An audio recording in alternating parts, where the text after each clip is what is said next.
8月1日，根據港媒嘅報道，TVB 視帝陳展鵬嘅大製作《男一位置》被馬國明頂替之後，竟然改演小製作《男2號》，以此地位不保。TVB 劇集《同時愛上你》原定喺3月份開拍，之前已經舉行咗記者會，公布一眾演員嘅陣容。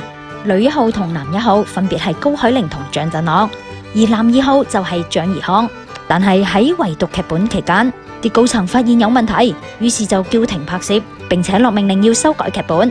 講明白咗就係劇本太差啦，連啲高層亦都睇唔過眼。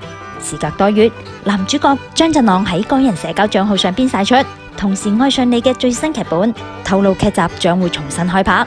但係意想唔到嘅係，呢一部投資成本唔高嘅愛情小品劇，竟然爆出有視帝加盟，佢就係陳展鵬啦。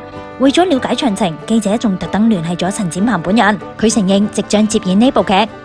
佢要演嘅角色原本屬於張永康嘅。對於高層嘅安排，佢坦言可能公司覺得呢部戲適合我啩，我睇過劇本啦，冇太大嘅問題。呢幾日我就會同大家一齊圍讀。